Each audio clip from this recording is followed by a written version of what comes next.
Bom dia a todos. Eu queria agradecer a presença de todos aqui. Essa é uma aula, como vocês sabem, ao vivo, sem cortes. E hoje nós vamos falar sobre unidade processual da Lei Processual Civil. Nessa aula de hoje, nós vamos falar sobre assuntos importantíssimos para que vocês possam entender as fontes do direito processual civil e, principalmente, a súmula vinculante. Vamos falar de súmula vinculante, vamos falar de reclamação, vamos falar de fontes, lei, doutrina, jurisprudência e vamos terminar com a interpretação da Lei Processual Civil. Então, sejam bem-vindos à nossa aula de Lei Processual Civil. Vamos começar, então, com a norma jurídica, né? Eu vou ficar para cá porque fica melhor. Então, vigora entre nós o princípio da supremacia da lei, norma escrita, emanada da autoridade competente. Então, nós defendemos o princípio da legalidade.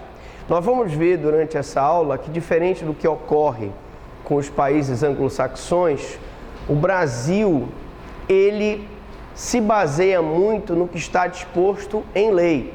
Na Inglaterra, por exemplo, eles se baseiam muito nas decisões dos tribunais ingleses, que passam a ser normas que devem ser respeitadas no ordenamento jurídico inglês. E as principais características da norma jurídica, se caísse numa prova, quais as principais características das normas jurídicas, nós diríamos que a generalidade, já que ela se aplica a todas as pessoas indistintamente, ou ao menos a uma categoria delas, daí o seu caráter abstrato. Então a lei, ela tem efeito erga omnes, ela se aplica a todos indistintamente e ninguém pode se recusar a obedecer o que está previsto na lei. A outra característica é a imperatividade, pois ela impõe a todos os destinatários uma obrigação. Na verdade, existem leis que impõem uma obrigação e existem leis que trazem um direito a ser exercido. Quando eu falo de imperatividade, eu falo de leis que impõem uma obrigação. Por isso, a norma tem, em regra, caráter bilateral, ou seja, a cada dever imposto corresponde um direito.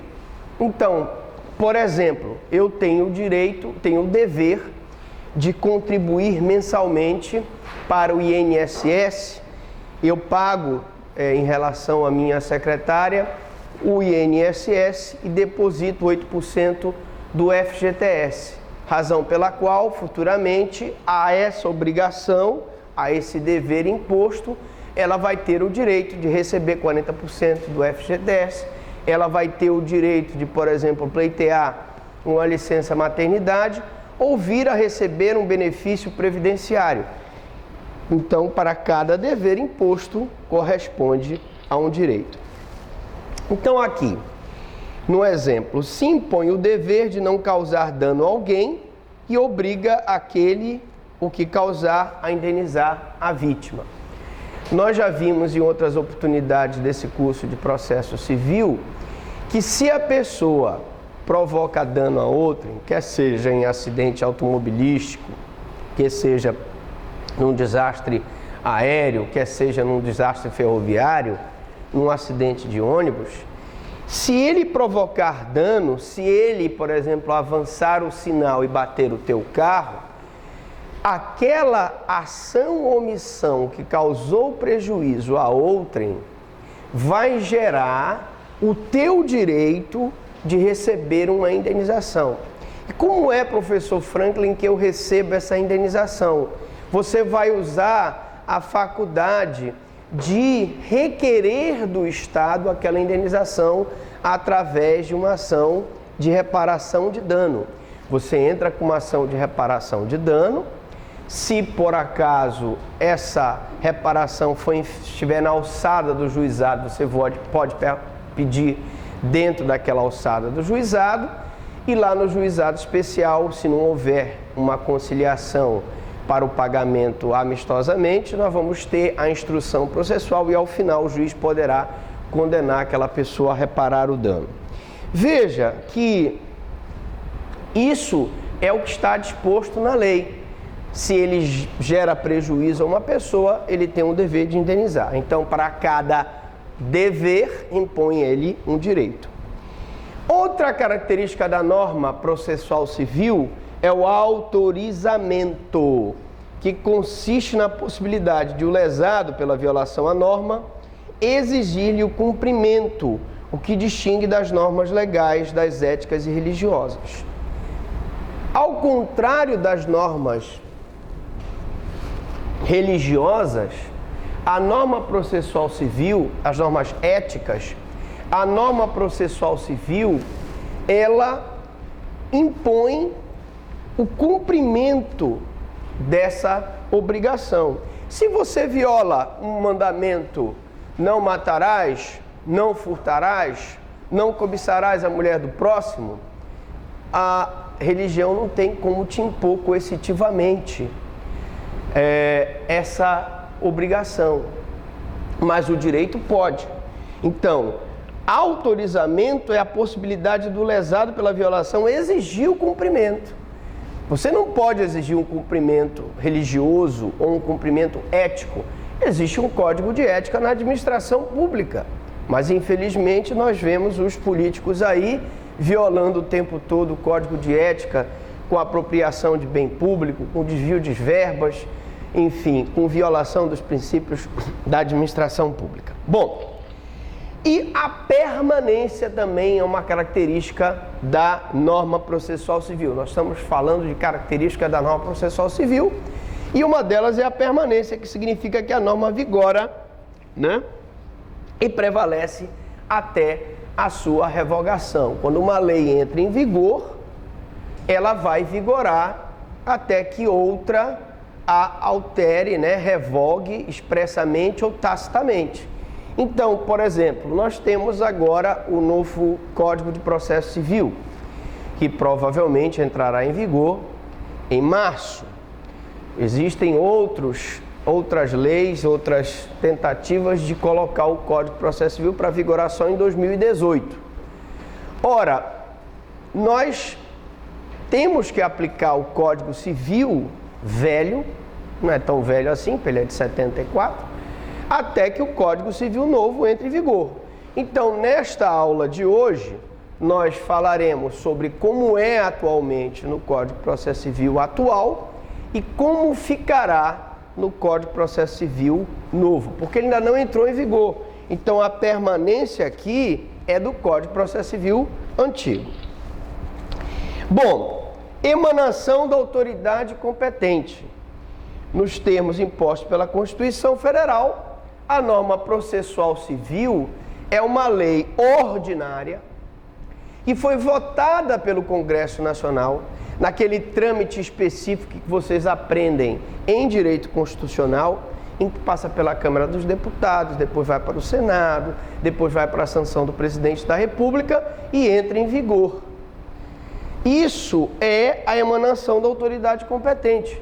Eu não posso ter uma norma de processo civil que não venha de uma autoridade competente. Você não pode ter um processo julgado por um juiz que não seja competente.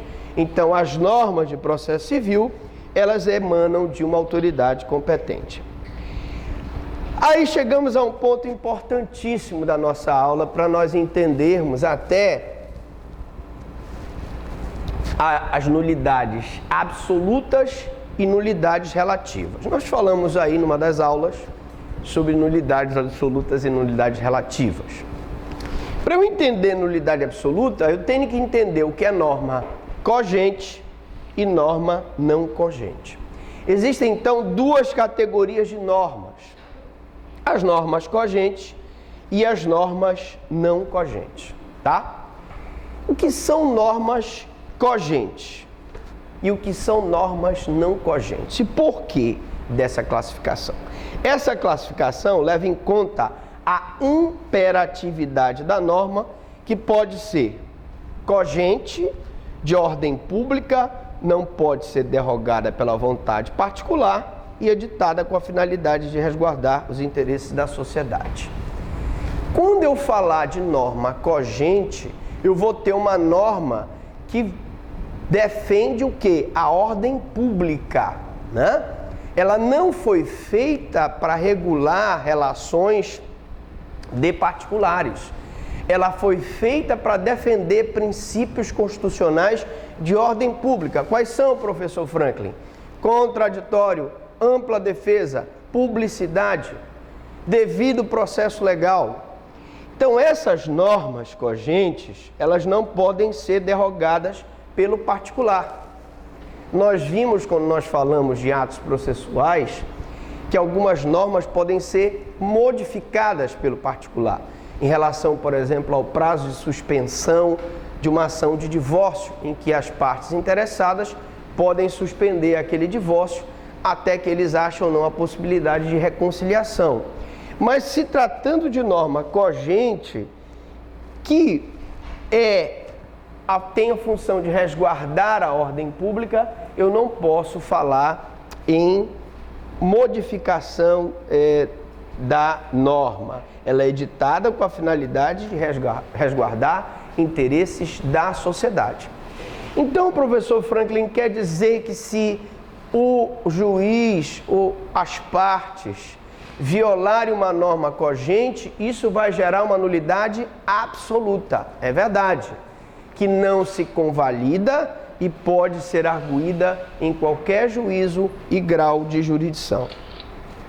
Já as normas não cogentes, também chamadas normas dispositivas, no sentido de disposição, que elas estão, na verdade, à disposição das partes. Então, entendam essa palavra dispositiva com o sentido de disposição. Não contém um comando absoluto inderrogável, sua imperatividade é relativa. Porque elas são criadas não para regular princípios de ordem pública, mas sim para regular o interesse das partes. Então, na hora em que eu tenho uma norma não cogente, que não é imperativa, que é relativa, a violação dessa norma não cogente vai gerar uma nulidade relativa. Por quê? Porque ela não vigora para regular princípios de ordem pública. Ela vigora para regular princípios de interesses particulares. Então, a violação dela gera nulidade relativa, que vocês já aprenderam que pelo princípio da convalidação, se eu não arguo a nulidade relativa no primeiro momento que eu tenho de arguí-la, o que é que vai acontecer? Aquela nulidade preclui. E se ela preclui, eu vou perder. O que é a preclusão? É a perda do direito de praticar o ato processual, tá? Eu perco o direito. Então, por exemplo, só para dar um exemplo concreto, você já sabe, já aprendeu que você é citado para contestar no prazo de 15 dias. Se você não contesta naquele prazo de 15 dias e arrola, por exemplo, uma testemunha ou pede um exame pericial, o que vai acontecer, professor Franklin? Você perdeu o teu direito de arrolar testemunhas, porque o teu ato processual deveria ter sido praticado naquele momento.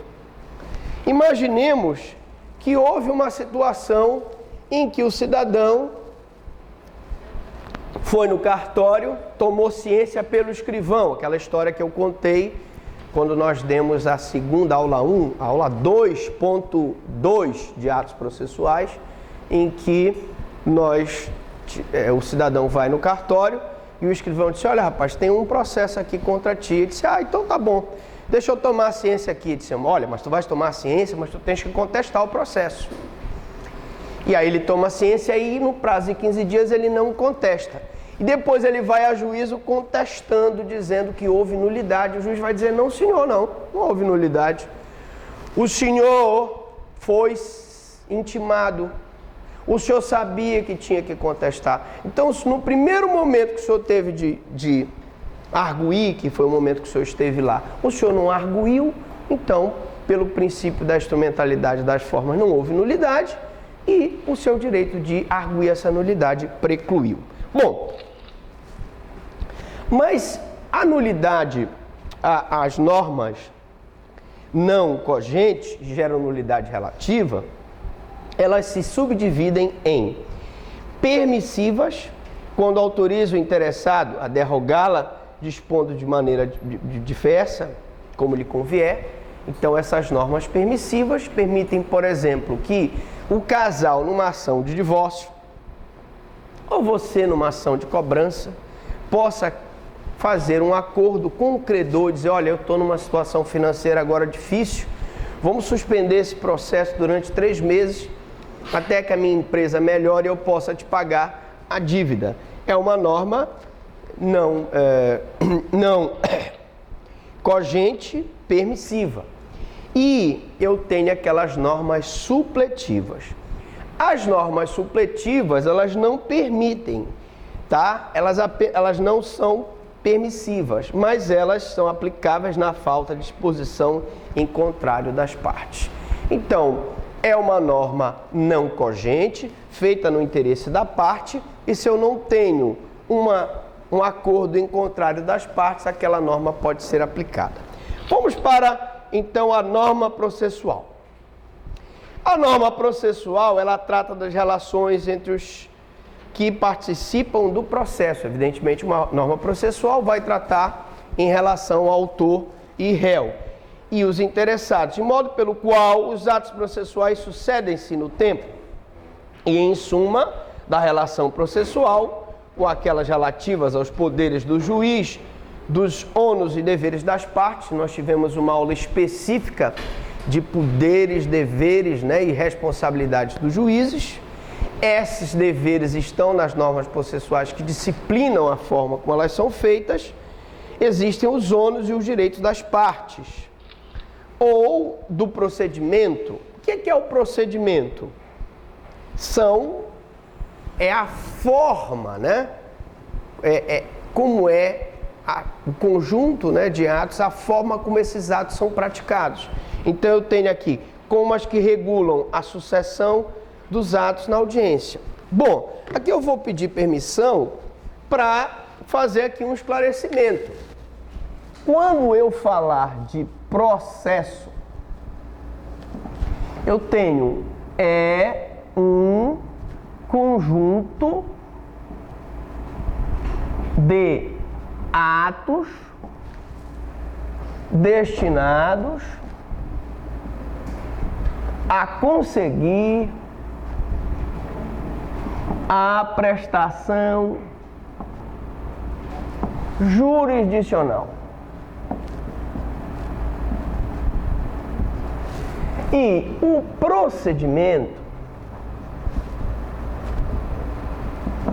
é a forma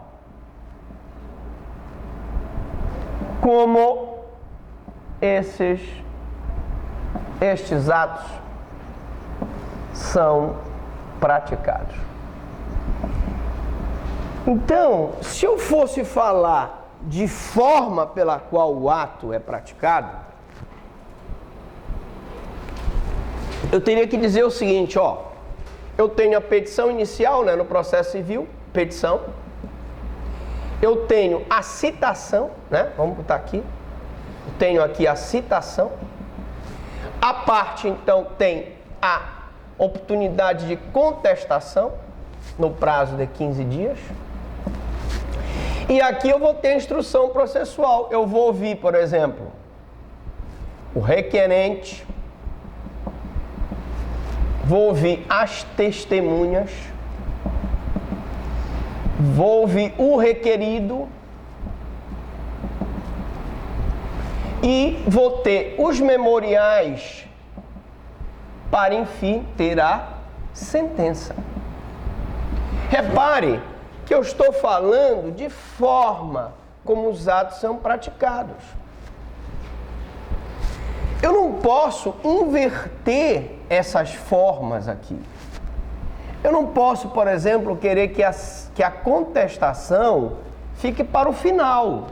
Quando eu modifico a forma dos atos processuais, e essa forma ela é uma norma cogente, feita no interesse público, eu estou violando o princípio do devido processo legal, gerando nulidade absoluta, né? Porque o juiz não pode modificar, e na cabeça dele, não, eu quero que ele conteste só no final, perto da sentença. Não existe isso. O juiz tem que contestar no momento que a lei processual civil, o procedimento determinar, tá? Então, quando eu falo em procedimento, por exemplo, normas que regulam a sucessão dos atos em audiência. Isso aqui nada mais é do que a sucessão dos atos em audiência, um procedimento, uma forma pelo qual os atos processuais são praticados. Deu para entender isso? Tranquilo? Fácil?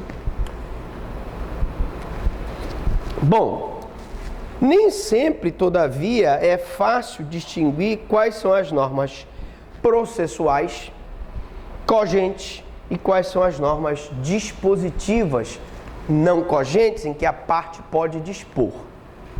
Normalmente você tem que fazer o seguinte raciocínio. Bom, esse ato processual foi praticado desta forma. Ele violou o princípio do contraditório? Ele violou o princípio da ampla defesa? Ele violou o princípio da igualdade? Exemplo. Suponhamos que o juiz tenha te dado 10, tu és o requerente. Ele te deu 10 dias para tu te manifestares numa juntada de documentos. E para ela, que é a requerida, ele deu 5. Tem alguma coisa errada aí, não tem? Isso não viola o princípio da igualdade, da isonomia, da igualdade de armas no processo? Por que que tu tens 10 dias e ela só tem 5?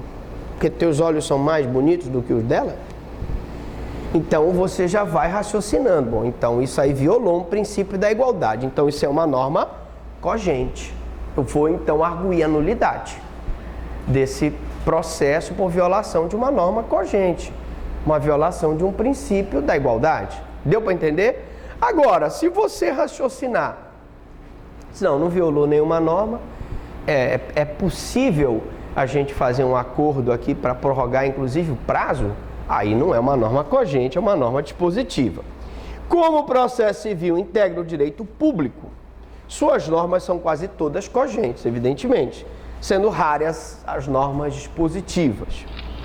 Os exemplos mais importantes das normas dispositivas do CPP são... E aí, gente, essa aula aqui é boa, porque ela é uma aula universal, né? Você pode assistir essa aula daqui a 50 anos que ela não vai mudar nada. Ela tanto vai valer para o Código de Processo Civil antigo, quanto novo, quanto os que virão daqui a 100 anos, né? Eu já não estarei mais aqui, mas a minha aula está lá. E você pode assistir, é a mesma coisa. Porque isso é igual.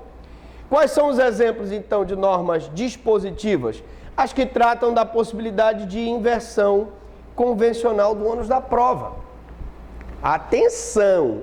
Eu falei de normas que possibilitam a inversão do ônus da prova.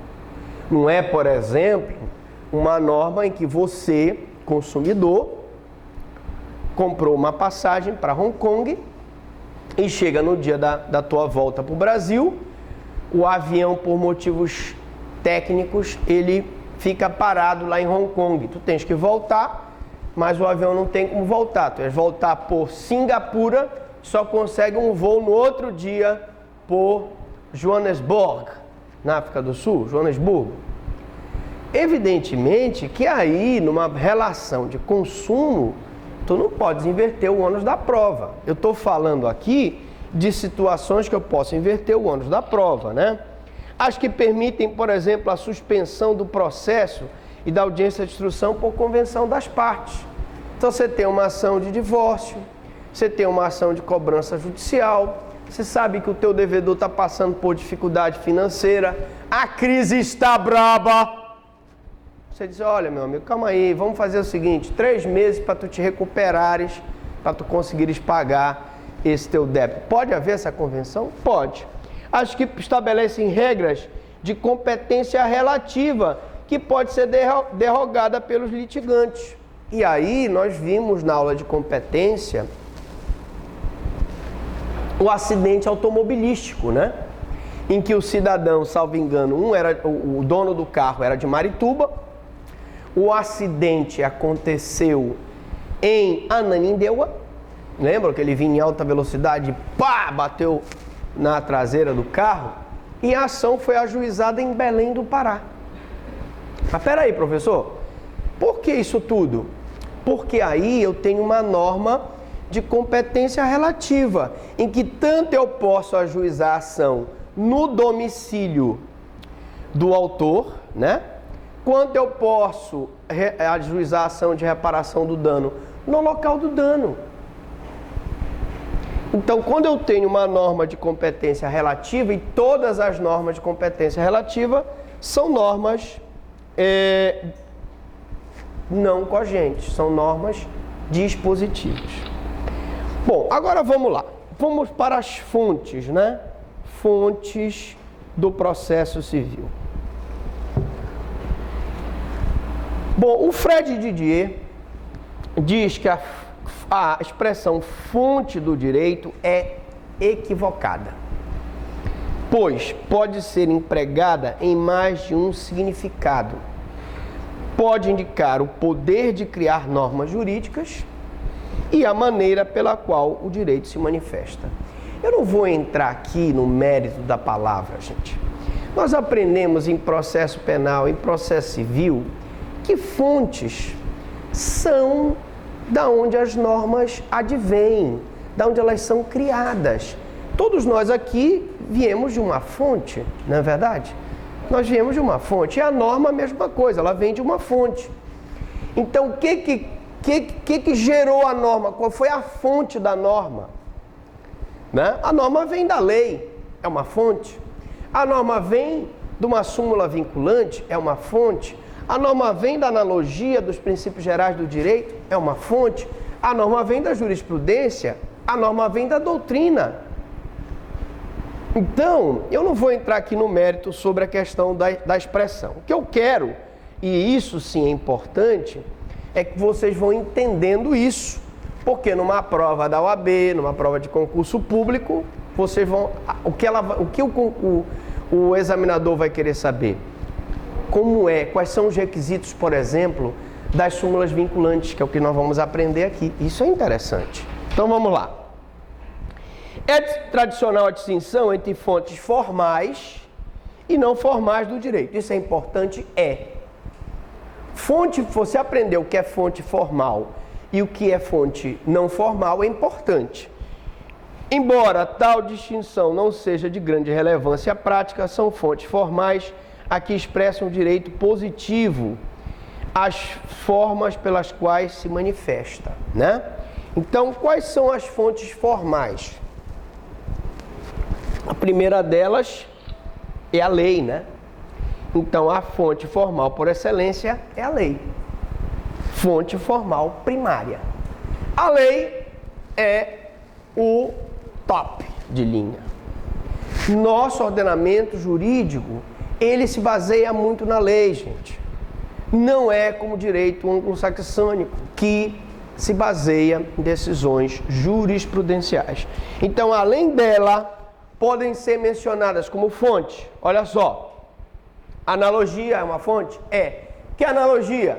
Você não tem um caso concreto, uma norma que se adeque àquele caso concreto, você busca uma norma parecida, analogia. O costume, prática reiterada de atos, também é fonte. Os princípios gerais do direito são aqueles princípios que são consagrados pelos povos ocidentais.